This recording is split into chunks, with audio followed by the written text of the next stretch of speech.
Hi, reactor. So I'm back with Bernice chapter 8. I'm going to continue where I left off at. Okay. How are you feeling? She said quietly. She lowered her voice and mumbled, tired. There's a nurse here. She wants to talk to you. She groaned and in a low voice, she said, send her away. I don't want to see her. Are you sure? Maybe it will help. I don't need help, she said, pretending to weep. I need my baby. I know, I'm sorry. She moved on the mattress to make the spring squeak again, and as if someone was rolling over or sitting up. Then said in a frightening voice, don't let her take him. I need him here. Just a little while longer. I won't, I promise, Bernice said. Why don't you rest while I make you something to eat? I'm not hungry, but you need to keep up your strength. I'll wake you when the food is ready. After a moment, she stood, ran her clammy hands over her skirt, raked her fingers through her hair, and prayed the nurse believe her little act. If the nurse insisted on seeing her for herself, that someone else was in the bedroom. Bernice would have to come up with another excuse. She had no idea what the excuse would be, but no matter what, she wasn't going to lose the twins because of some nosy nurse who couldn't mind her own business. She took a deep breath and let it out slowly, then backed out the bedroom, quietly closing the door, and turned to face the woman. To her surprise, the nurse was holding herself up with both hands on the kitchen table, her face blotchy, her lips blue, her throat rattled as she gasped for air and stared at Bernice with frightened eyes. I'm having trouble breathing, the nurse said. I think I'm getting sick. She pulled out a kitchen chair and sat down. A strange mixture of relief and panic swept over Bernice. The nurse didn't care who was in the bedroom anymore. She didn't care about anything but surviving the flu, but she couldn't die here. You need to leave, Bernice said. The nurse put her head in her hands. I know. I'll go, but please, I just need a few minutes. She started to cough. I need something to drink. Please, I don't care what. Cursing under her breath, Bernice took a glass from the shelf and turned towards the wash bin. Please hurry, the nurse said behind her.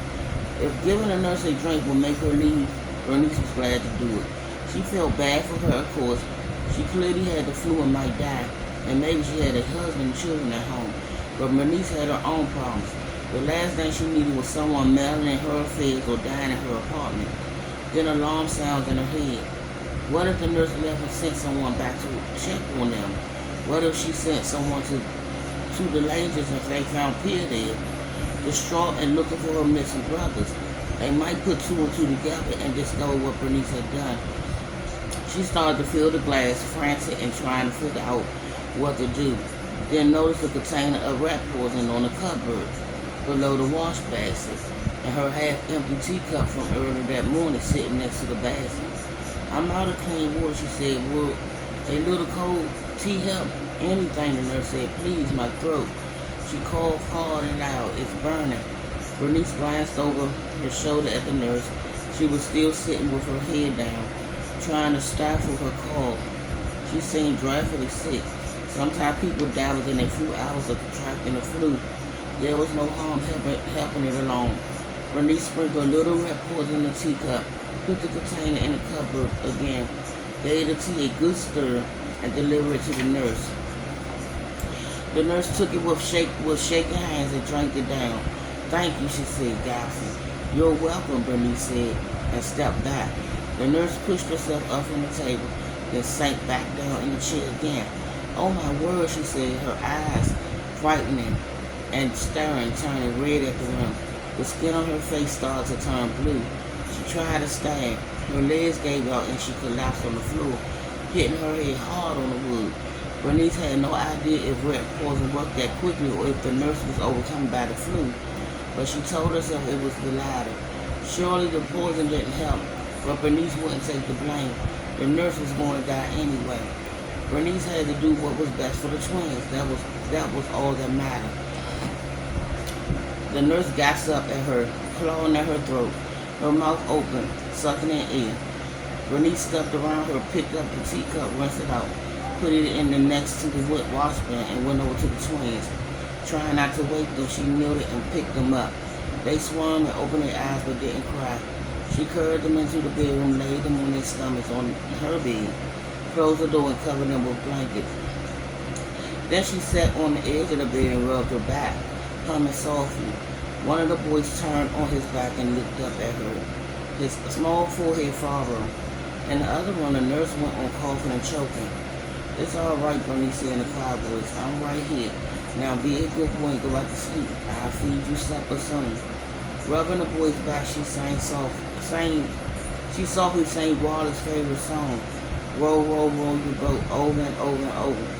Finally, the twins, who'd been wide awake, turned on their sides, his watery blue eyes slowly closing.